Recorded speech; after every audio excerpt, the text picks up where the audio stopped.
I don't think Enchantress and the Phoenix is a good opener once again. You don't have a way of protecting the egg. These two heroes also don't make rotations, so they might run into the same trouble they had in game number 1. They might. Thank you, Lakoff. Yeah, again, I've said it already. This draft, I swear, I already was of the opinion that this second banning phase should just be chill, right? No need to touch on the draft. Well, Ice Frog apparently agreed. He's like, you know what? We'll throw in an extra ban there. Give you a nice break. If you want to go make a sandwich after the openers now, the chat has plenty of time. Previously, they had to rush it a little bit. Maybe forget the mustard. Key condiment, FYI. Those of you at home, invest in better mustard. And speaking of, Yeah. Speaking of mustard and condiments, continue. there was no segue, but thanks. I was hoping that's where the cost would just The like, outlook jump like in. mustard. Yeah, nothing You could rhymes have with said mustard. something that you'd really like to see. For example, Spear Breaker as Hell the yeah. sauce over via Vikings draft. I can't have dairy products. We were talking. I would never think of Spearbreaker, the cow. That's not what. So yeah, back to the draft. Thank you. Spirit Breaker, he's the I'm gonna do stuff guy Yeah. for Viking, which means that Phoenix is position 3 in this game. I don't recall. Could be Ench. I don't recall seeing Enchantress as position 3. I just don't think it fits the role. But it's nice against Void. And same with Spirit Breaker. It's one of the best heroes against the Void because you just have so much pure lockdown and it's quite easy to set up. You can also play around the map. Void traditionally likes to farm by himself, you know, converge, find a team fight with Chrono. Spirit Breaker doesn't allow him to play the map in the same way. These 3 heroes don't really threaten Faceless Void. There's no real lockdown. You're relying on Spirit Breaker. What do you mean? Like, he can just time walk out of pretty much everything. But the You can damage... time walk through the stun, the charge as well, right? Like, he can stun you, but there's no real burst damage. Impetus, it feels like so far you can always going to be able to use the time walk unless Gaben says, nope, Spirit Breaker, he's going to bash you 3 times in a row. Could happen. But I do agree. The Impetus could be relatively impotent in this game. That's why I would prefer it as a core. I think the Phoenix is going to get the full usefulness. I'm sorry. I can't look at this side of the room. I think that I don't remember what I was saying anymore. Smart thoughts, Kyle. Smart thoughts. You Focus can do it. for once. I am focused. This is a good draft. I'm How really are you gonna excited. see the draft if you're holding your tablet upside down? Because I can see it over there. Okay. So talk to me about Storm Spirit pick. Storm Spirit pick. I thought you were messing with me for a second. I was going to say. It is a Storm Spirit pick. It's really good with Spirit Breaker. Same concept as why I've always liked combos like Weaver and Earth Spirit is when you have a Spirit Breaker that can provide vision, you want to have not an initiator, but follow-up that isn't reliant on a blink dagger. So now you've got effectively a homing missile just going straight for this Void. Makes it a lot easier for this Storm to play Dota. They pick Alina to counter him in the lane, but I actually really like Storm in this because you have a better matchup throughout the game and you're less reliant on playing perfectly. You can afford a couple of deaths on Storm. Lina really can't. Yeah, Lina relies on snowballing, but you can go for a different kind of build in this game. Most likely, since you have a Faceless Void, it's just going to be magical damage. Great synergy with the Grimstroke, like double Laguna Blade. You don't have to care too much about the heroes you're playing against. You naturally build into Yule Scepter, which is kind of a save for yourself, and you can easily disrupt Spirit Breaker's charge. Also, once again, they have no real save on side of Viking against any of these things. Like, can't break the Soulbind. They don't have a hero. Like, I would love to see something like a Shadow Demon, Wyvern, anything that can, you know, Save break the Corona. team fight. Yeah. I mean, they can eventually get an Ags on Phoenix. Egg. Yeah, you know, one thing Viking was really good at when they were playing against Faceless Void, they picked Venge so many times, and in the first game they didn't. Also, I don't think you can fit in the Vengeful Spirit in this kind of a draft. Usually they played it as like position 4, 5, sometimes 3, so some position 1 Vengeful Spirit, but if you play Venge Core, you really don't want to be swapping people out of Chronosphere. You do not want to die. That's true. Could there be like Ench and Spearbreaker core It sounds so no. Oh, I see from your face. That's probably a no. No. It's probably a no. Because they're both full single target, right? That's actually the concern with this whole Viking draft right now, is that whether it's Breaker or Anch as your core, with the Storm, it's effectively all just gunning for one guy. And once again, Nip, you got to face this Void. And we got to imagine Pango not banned. I could see them just picking it up again, though it is a little weak against Storm. Puck, perhaps, but that's a little too squishy. I think you just go Pango. Give it to your boy, especially with the Grimstroke, right? It's not bad. Where are they going to get their damage from a Viking? They have one more hero to go. We have the Lycan and the Drow already banned out. Like, they need something that can do loads of damage and live through Visage. Chrono. No. Visage? NIP played one game of Visage the last time I checked. But so far, NIP's lineup looking much How do you know strong. all this? I do prep. You know, I wake up. Do you see? He has had a notebook. Not just why I always think of Lacoste as just like, you know, that guy memes pretty low in MMR, but then it's like, no, he played at like more, like a lot of TIs. Did he play more TIs than you? That's not what I was going to say. at But you all. want us. No. Well, That's you- not information relevant to the viewers at home. Yes. But the answer is yes or not. No, it doesn't matter. Like, go on with the point. Like, we have our Bro back. You know. code. Never let a panelist. The, but yeah, the point is he just takes the job more seriously than I would have expected. That's all.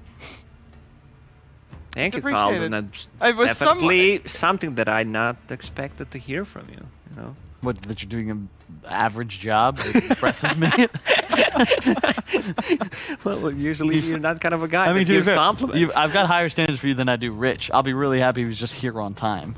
I'm worried that he might Yeah. not. If Because he at makes the it moment, here, it's a benefit. the way that we are talking about this draft is that it's looking like there's the Pango. Don't need a prep. I need It's looking call. like Ninjas in Pajamas is going to run away with the series at this rate. Like Yeah, so- there has to be some brilliant hero that we haven't thought of yet for Viking to basically Bloodseed. bring it all together. Yeah, so what we're saying right now is the production needs to call Rich and get him on taxi as fast as possible.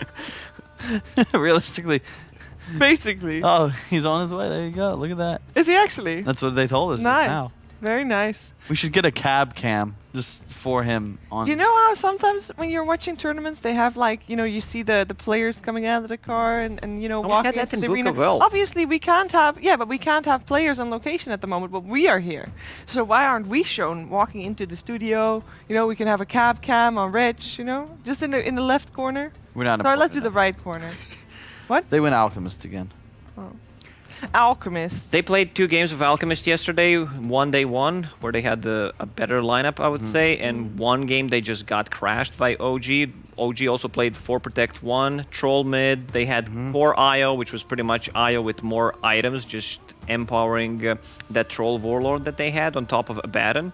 So I don't necessarily think it's a good Alchemist game. These heroes can make an easy rotations early on. Tiny and Pangolier taking the stacks, pressuring the jungle. Like, you want to pressure Alchemist in the jungle from like minute 7 to 11. Try to kill him once or twice and just delay that Radiance timing. Yep.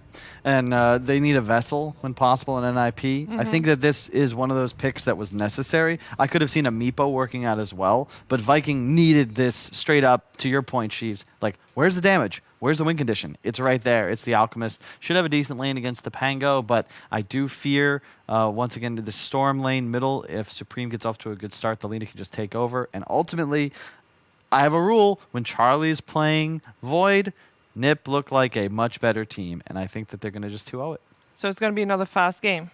Yeah, looks like it. I mean, it's hard to predict when you have Alchemist on one of the teams. He can easily just pop off. If they make a lot of stacks, he gets the good timing on the Radiance. BKB comes like 3 minutes after, literally.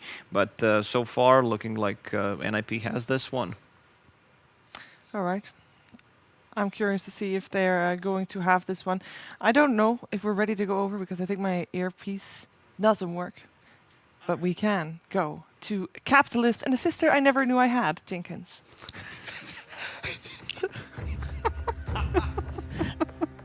I'll take it. I mean, as long as somebody says that I look human, that's already a compliment, honestly. That's baseline. That's better. human. That's better good than enough. than what she was calling me in the green room. So we'll take it. The We'll stories take it. about Mean Shiva are finally coming out, huh? God. Yeah. Oh, there it is. They're going to go straight into the Dota game because they don't Wow. want to expose Shiva anymore Yeah, than she already yeah. has been. So let's get into the second game, Ninjas of Pajamas and Viking GG, where indeed we're going to have an Alchemist lineup. I'm a little bit concerned, mostly just because of that game one and the pace that Ninjas of Pajamas was able to pull out with a Void still being on their lineup. I feel like they're going Right. to pressure Alchemist real hard. Yeah, I mean, these are mostly the same heroes too, right? And even the Lina plays relatively similar to the Queen of Pain. It's this snowballing kind of tempo controlling hero, so it's not like Supreme is going to be out of his element here. It's basically the exact same thing, except maybe your hero's a little bit squishier, a little bit easier to kill, but maybe more snowball potential. Viking GG, maybe they are feeling confident about it just because they did have a successful Alchemist game against OG, which was against a Void. We saw the power of just like being able, once you get to that Abyssal Blade point in time, the Void is just never safe from being like 100 to 0'd by you. So we're going to have some early fighting around these bounty runes as Era's going to be slowed down and in some serious trouble, especially as that Stroke of Fate just whiffed right on by. Didn't really slow anybody down. Era, fortunately, is fast enough with the boots that he'll survive. He's probably going to walk back to... Oh, no, he gets actually salved by Misha. They want to keep him active. I didn't actually see how the bounty runes got split up. I'm just going to assume it's 2 for 2. That sounds about right. Yeah, sometimes you just say these things, Yeah. and you say them confidently enough as a commentator. And Oh, that was a 2 for 2. Nobody's really going to notice. Yep. No, it was a 2 for 2 split. A lot easier lane for Saberlight this time, playing against an Alchemist. But, you know, there's also that added pressure of trying to stop him from farming. Yeah. It's like, are you doing anything about that Alchemist? Are you denying the creeps against him? Not And- really. And you kind of look at your CS and you're just like, yeah. Oh, I'm a Pango, you know. dude. Alex having a hard game, guys. How's the bot lane going, guys? Good, I swear. Well, it's already not going so good as Aaron gets his courier sniped. I feel like saw that happen a lot last game, too. Nice little gold boost for the boy Alchemist. If only you got more gold for couriers as an Alch. That'd be a great mechanic. He doesn't get enough gold. So if the enemy team is feeding couriers, you can end the game faster? Yeah. Like okay. Yeah. Jenkins are full of some wild ideas. Oh, thank you. And our top lane is going to be the Spirit Breaker 4 position with the Core Phoenix, something that Viking GG has run a number of times with Toby. Hey, we're going to see the Celery Enchantress in play as well. I think I talked a little bit about that yesterday with Fogged and the difference between Celery and Puppy when it comes to their skill builds of Enchantress. Maybe we'll get to see the Celery Enchant in action. I saw Pilot Eye going for a, I believe he went for like Bracer, Treads, maybe even Double Bracer, and he built the tank on Enchantress, so he played with the creeps in lane, and then, oh, Might be able to get the kill here. The disarm keeping Celery from getting those last couple of hits. Shad will claim the first blood instead. Well, worth it. Now, Saberlight, well, he can't lie about how bottom lane's going. It's been broadcasted to the whole world. It's not going well, guys. not good. Alchemist is not a hero that normally gets kills. No. But when there is an Enchantress in your lane, anything can happen. Yeah, you, Jenkins, I thought you promised me this was going to be a better lane. Alchemist is 14-3 with a first blood. And maybe that's why he died. He's just kind of playing over aggressive on Saberlight. He's like, well, they can't do anything. Oh, I'm dead. Pick up of Courier for Toby. I had to say, ever since the Couriers got, like, the gold that you get from killing them got buffed up a little bit more, really enjoy playing the Phoenixes, Miranas, Oh, yeah. any of those support, or even a core hero that has the mobility where you can just, you see Courier delivering an item, you just jump after it. Any boots guy, too. If you're like an Earthshaker or Tiny, you're just, you know, you don't really do anything in lane, so you may as well just peep on some Couriers. Yeah. Get a deep ward near a tier 2 or something, see him Yeah. coming in.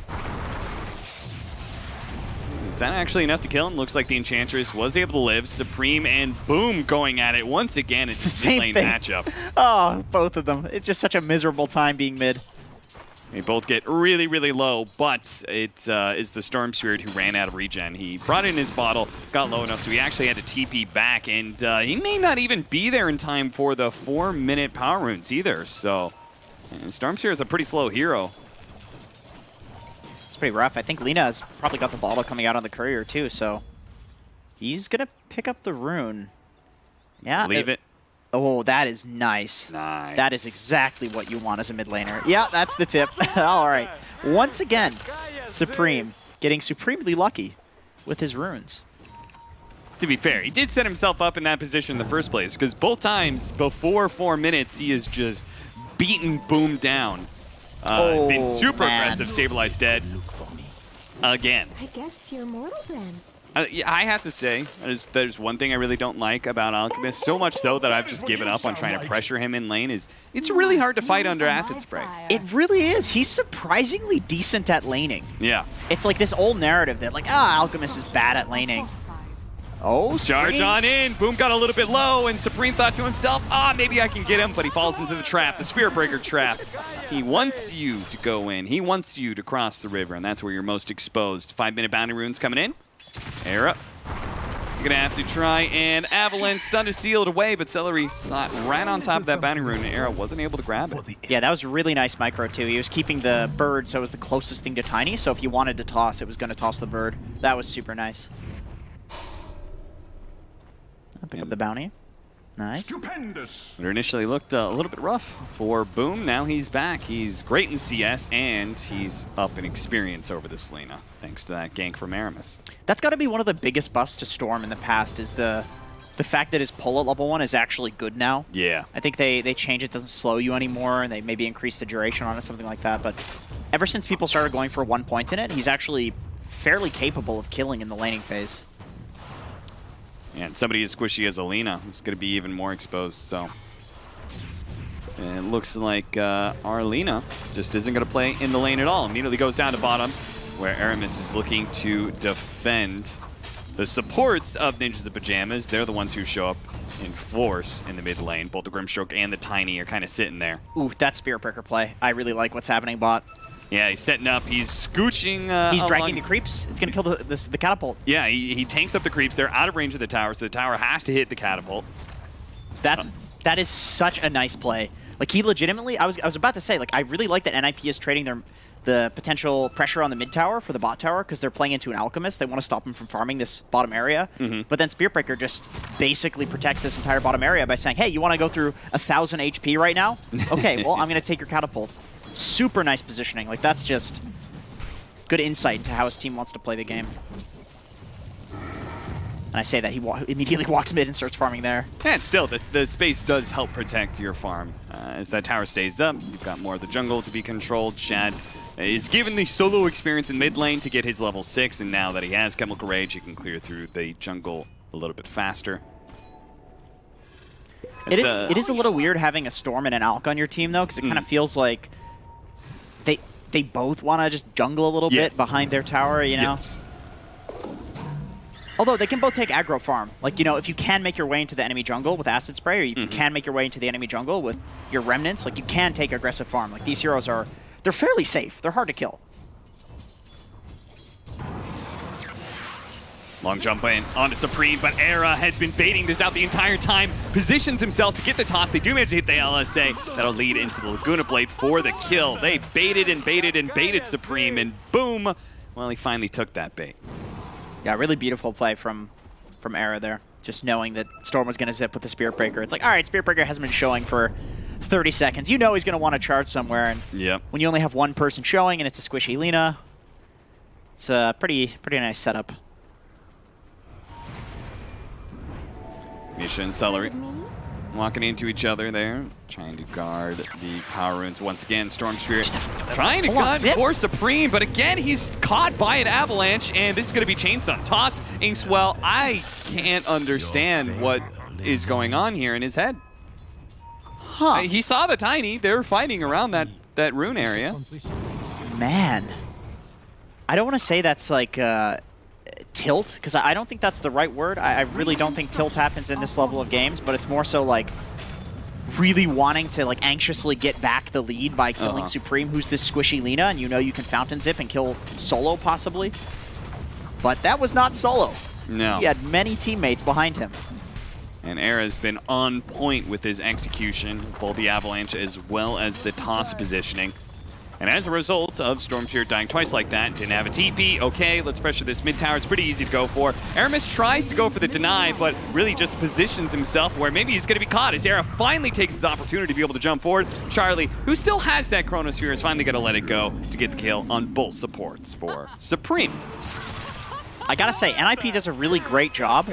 In the last game, they did this exact same thing, where they go towards the mid lane at about 8 minutes, 9 minutes, and I feel like it's not just something, oh, NIP does this every game. It's because they have these, basically the same heroes. They have a Lina instead of a Queen of Pain, and then they have Pangolier and Faceless Void. With the Pango ulti and with the Chrono, they know they have this timing where it's basically impossible to fight into them, so they go for the most important tower on the map, which is the mid tower, which would normally be really bad and really hard to just kind of face run into. But with these heroes, with that spike, they can, and they do in every game. Long teleport in. They're going to set up for the 10-minute bounty runes. They think we're hoping for like maybe being able to kill the Phoenix on top of the bounty runes. Instead, they get Celery. They're still actually Toby. That was a very brave maneuver. I'm going to assume that Misha doesn't actually have any levels in his silence. No Phantom Embrace? Because surely, if he has that... Oh, he has one, actually. Maybe he didn't have the mana at the time. Is the clarity He does have the on it? clarity going, yeah. It's pretty expensive, 110. Yeah. Like, runes. surely he silences him. That probably gives Selena enough time to catch up. Right? Yeah, possibly. 3 runes for Viking, though. This Alchemist is really popping off. But here's the thing. I mean, it's only the Alchemist that's popping off right now. So if NIP can get a lucky kill or two on him, I think the game can go south pretty quickly. So there's a lot of pressure here on our buddy, the Alchemist. Boom's looking at it. He's like, okay, you guys are a fan of baiting. Let's try that for myself. And he TPs up to the top lane and kind of sits behind while Toby pushes it in. Nobody shows, though. They're going to show soon, though. Sad to pop a DD rune like that. And Yeah. opportunity just doesn't present itself. You have to kind of walk back mid. It happens, though. Ooh, big smoke here. Yeah, they're going to be slowing down Celery here. He does have that Hellbear kind of blocking things up a little bit. Far enough away, he's going to be good. Celery's micro this game. I mean, it's only been 11 minutes, but it's been absolutely superb. Usually you see people be useful with the Enchantress creeps in the laning stage, and I think that's because it's fairly easy to do that. They just have 1 billion HP and damage. But outside of the laning stage, that's kind of hard. They're pretty slow. But he's done it twice, where he's made a big play on his own with the creeps, and that's pretty impressive. So this is what I was talking about with the difference in skill build, where Puppey goes for something, I think it's like 2-4-4, where he'll get like 1 or 2 levels, I think, of impetus, but he goes for Nature's Attendance at some point. Meanwhile, Celery goes 4-4-0. Huh, Maxed okay. out his damage. You can see he's already at 3-3. Playing like Saberlight, before. oh, gets out the Rolling Thunder to get rid of the Fire Wow. Spirits. That magic immunity protects him just in time. Yeah, he had 20 HP. That is fortunate that is a purgeable ability. Yep. I believe in the past it wasn't. Or was it? I don't remember. I think it's always been I think it's always been purgeable. I think you're high, Jenkins. But the Phoenix, I was taking some of those things that Lacoste was talking about. Ah, I see. What things were those? Chad? I don't think they can really burst him, but Supreme's coming in. And if Supreme is here, he can output the damage that will manage to get the kill on the Alchemist. But they've already thrown everything they have to be able to kill that Alchemist. So now Viking GG are kind of free to just run down whatever heroes they can catch. First is going to be Lina. Now it's going to be Era as well. As they pop the Supernova to make sure there was no turnaround opportunity. Misha. Oh, so close. Aramis gets so close. He was almost in range of being able to hit that bash. Oh, the Meteor Hammer. Phoenix dive. Oh, that's such a silly combination. I like it, though. And I remember when Meteor Hammer first came out, and I did that on Phoenix, and I was just like, okay, it's cool, I guess, if I'm like sieging a tier 3. Yeah. Didn't ever think it was going to be widely used like it is now. But hey, Meteor Hammer's just become a very value item. Yeah, it's just a good item. That's the thing. It's one of those kind of simple, good items. I remember on the panel, Kyle was talking about that. There's a lot of itemization in Dota that happens, like, okay, you need this item for this game, but then there are some items that are just like ubiquitously broken. Something like drums, something like Meteor Hammer. Yeah. These are just great items. Drums has certainly had its multiple heydays. Oh, where it's yeah. just been the Ups and value downs. item to go for. Ring of Aquila was once one of those items as well. Of course, the classic bracers, wraith bands, and null talismans when they're super overpowered. It's never just okay. They're always just one extreme. Yeah. That's Dota, though, isn't it? Yeah, because Dota players are a bunch of hardcore nerds that are going to min-max things as much as possible. So if it's even slightly overpowered, then it's going to be abused pretty quickly. Aramis, a short charge just to be able to get away from Charlie for a moment here, but he cancels it. And now he's going to be run down, no support incoming. If he could somehow keep himself alive for 4 seconds, he could charge out again, but time dilation, actually. I hate to keep being the guy that's looking at the people that are dying and being like, oh, what a play, but... Oh, Supreme. Dual catches. Scepter, that is a surprise to Boom. It's a fresh pickup that will catch him off guard and get him killed. All right, I'm not going to praise that death. That was definitely a good kill for NIP. The Spirit Breaker, on the other hand, you know, you're just defending the Alchemist jungle for a little bit longer. That's all that he's trying to do. He's trying to waste time. Storm Spirit, not so much. Not exactly your job. But he didn't know about the Euls, like you mentioned. And a good play by Supreme in that TP point in the first place to be able to catch Boom off guard. Lance build up for Saberlight, almost has it complete. Charge coming in from Aramis. Pops his aura a bit early here just for the extra speed boost to get there a bit faster before Saberlight can get back to his tier 2. Sunray's going to burn him out. Toby gets the kill. Long jump from Boom. That'll catch a second kill here for Viking GG. And things getting a little weird now. I felt like Ninjas in Pajamas were getting some decent kills, but now they're kind of just running in and getting picked off one by one. Man, full BKB Radiance on Alchemist at 16 minutes. Yeah, they have not stopped this Alchemist whatsoever. Now he's going to take over the game. Yeah, this is definitely shaping up to be a stomp. They need to, in the next few minutes, take a smoke with Chrono, take a smoke with Lina Laguna. You probably need to combine these two heroes. I don't see how you have damage otherwise. And they need to kill Alchemist. It's Alk or maybe Storm, and that's enough to at least hold on in this game. And it's such a risky maneuver, right? Because you are pretty much... You have to hope that the Alk doesn't pop his BKB before the Chronosphere goes on him. Yeah. Because if he does, then you just won't have the damage. Right, right. So Meteor annoying. Hammer from the trees. Now he does manage to get out the Rolling Thunder. He pops the Supernova in return. He gets out of the Rolling Thunder and manages to bring down the egg just in time. The egg goes down, but so too does Saberlight. Sounds up onto the Spirit Breaker, trying to make his way through the trees right now, but slowed down by the Stroke of Fate and the time dilation. And will eventually die here, assuming that he can juke it out. Maybe he can charge away. The charge is up. He's out. Do they have any ranged attacks? Oh, he canceled it to be able to sneak on by. He knew he was going to get hit by some sort of nuke. Dipped back into the trees and TP's out. That was really well done. Are you serious? He's been so annoying in this game. Yeah. He's setting up almost every kill. He's making almost all the space. God damn, what a Spirit Breaker performance. He's making the hero look good. Yeah, let's not forget that yesterday, that insanely good Clockwork performance by him. Aramis has certainly been the shining star of these last 2 days. That the tree juke path that was already conveniently set up for him there was quite nice. So shout outs to whoever did that on his team. I don't know if that was the Phoenix or the Storm zipping through, but he really utilized that to the fullest.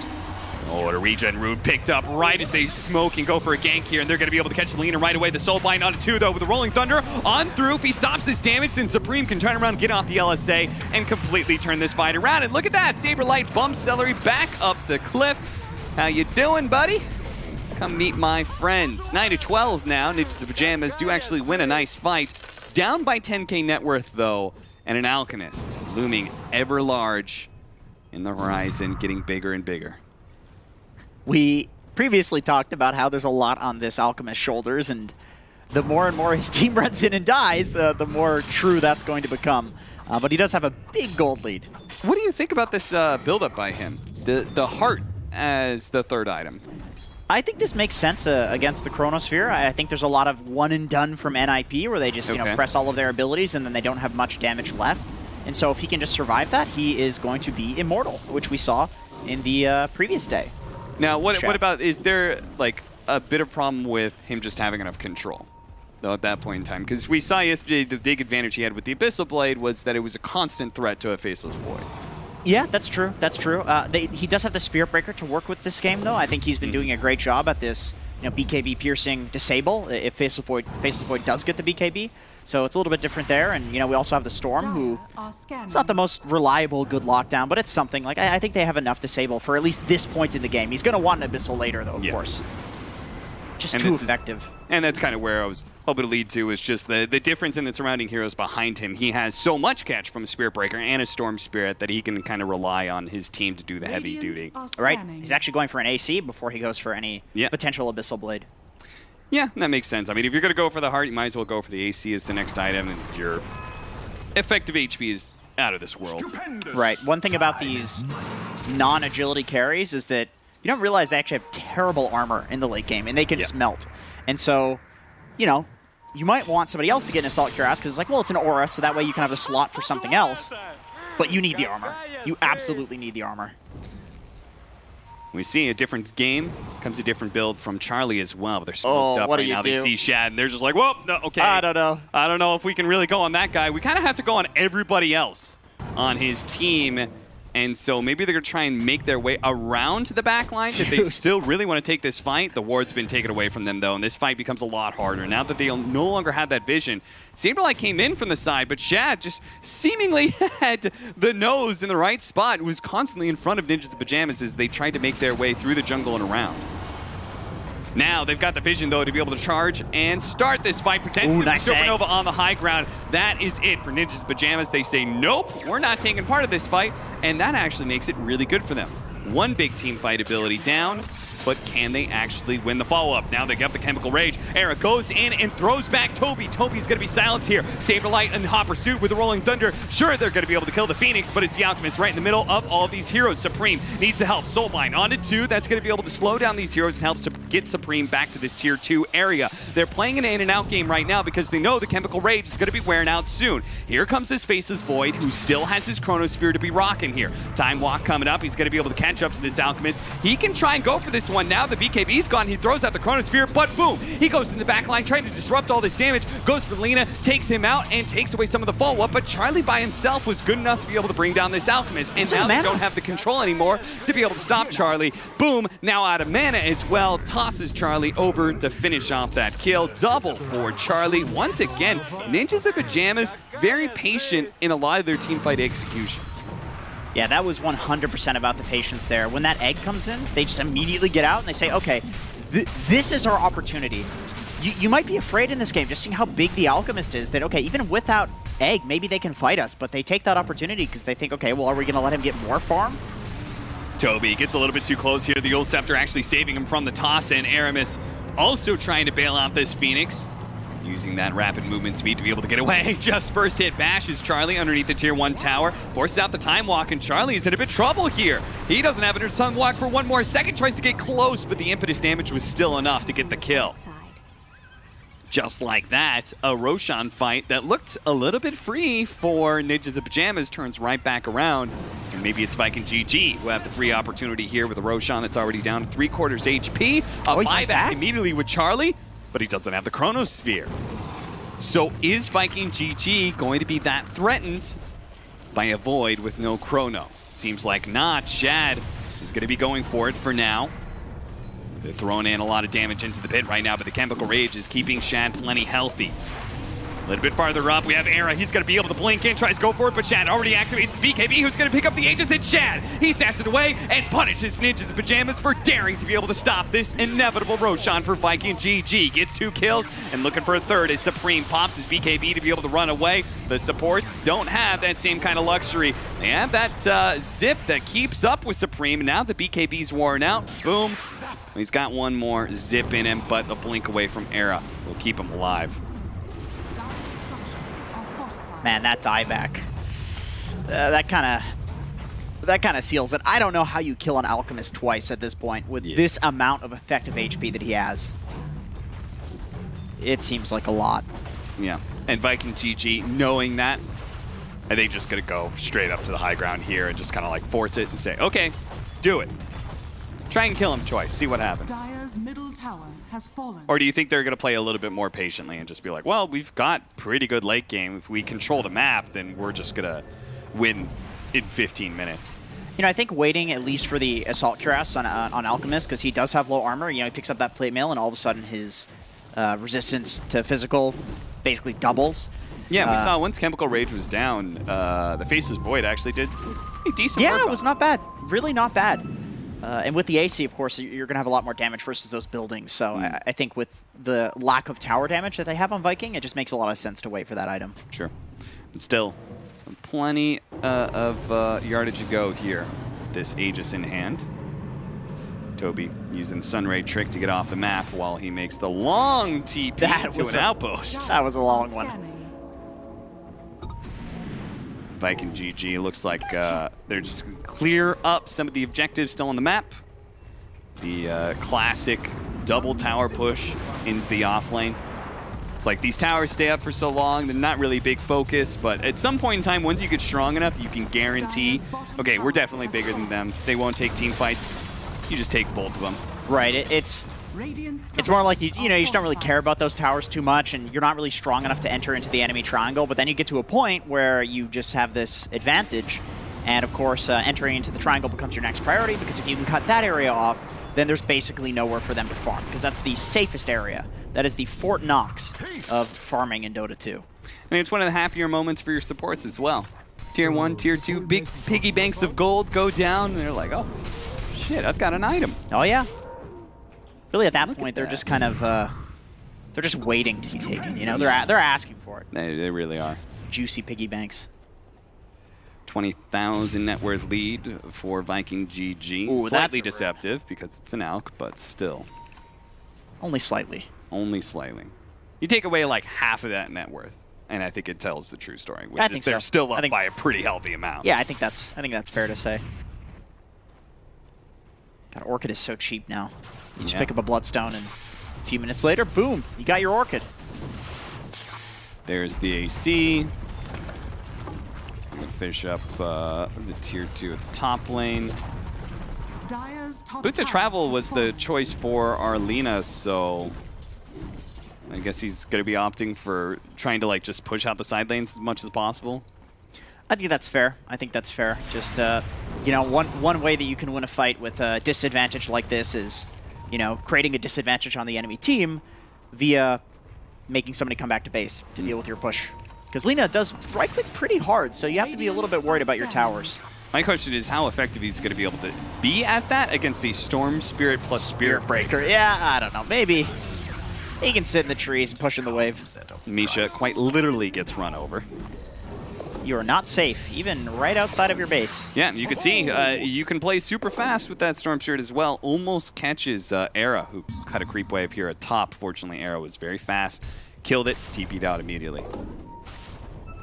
It's good discipline. I know a lot of players would like to stick around and try to go for more there, but he's got the respect. He knows that Storm's going to immediately be there, and of course against a Spirit Breaker, you have to show that respect.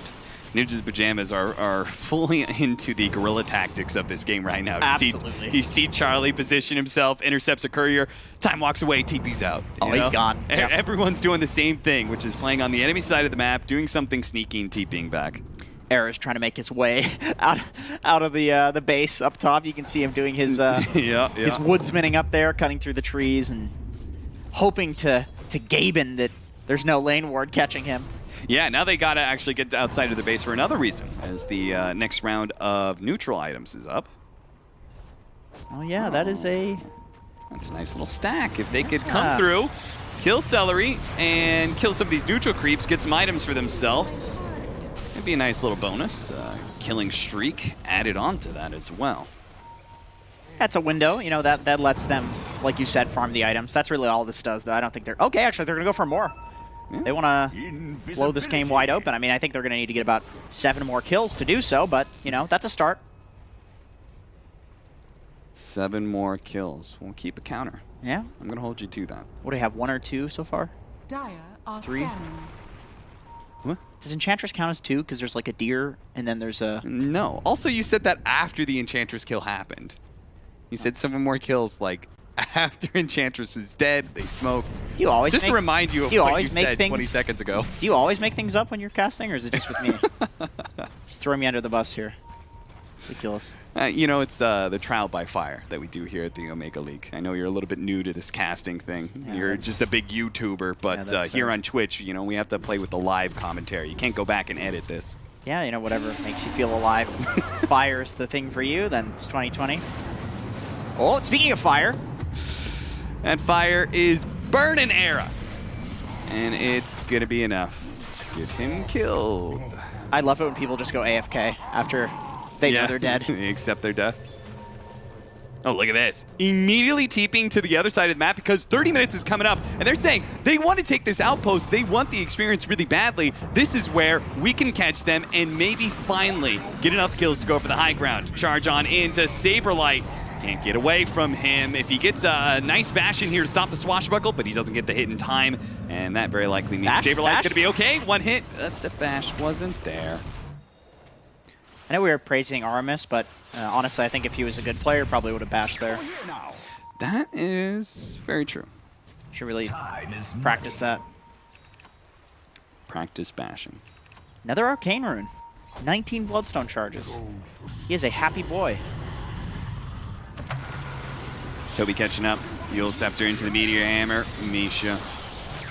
Again, the sacrificial lamb that gets the rest of the Ninja Pajamas cores safe and sound back to their base. I gotta say, that Yule's into Meteor Hammer combo doesn't usually work. Yeah. But I don't know what a Grimstroke can do. Yeah. I think that's about one of the only heroes that'll actually work on. Yeah, the only thing you could do is like, I'm going to silence him. Oh, wait. It's an item. Yeah, that's the issue there. I like how Supreme's just digging these underground tunnels for them to sneak out of the base. Yep, yep. That's what you gotta do, man. Somebody's gotta do it. I like to call it woodsmaning. That's my original term. I didn't take that from anybody, I promise. I didn't come up with that. I didn't. It's kind of an awkward term, but I'll take it. It's not that awkward. Moist is an awkward term. Woodsmaning is not. What strategy would be moist in Dota? I don't know, some Morphling Earthshaker, something like that? That is pretty moist. You're right. Yeah, there you go. It sounds better when you say it than when I say it. Thank you. I feel like you were prodding me to say it again, but I won't. I was. You're right. Oh, here we go. Look at this. Oh, this is sad. This is sad. But there's nothing else you can do. Yeah. Cut those trees. Again, full-on guerrilla tactics right now. Okay, they're backing up to smoke. What about lumberjacking? No. Is that worse or better? It's just the ending of that word just will not play well in a broadcast. Ing? Let's say they're lumberjacking to the offlane, you know, lumberjacking off. It doesn't really play that way, you know. Celery, once again, being the face that gets initiated on, but the rest of his team is actually here around. Saberlight couldn't quite get the kill onto Celery as a result. Oh, they do manage to get a Soulbind Chronosphere onto the 2 supports.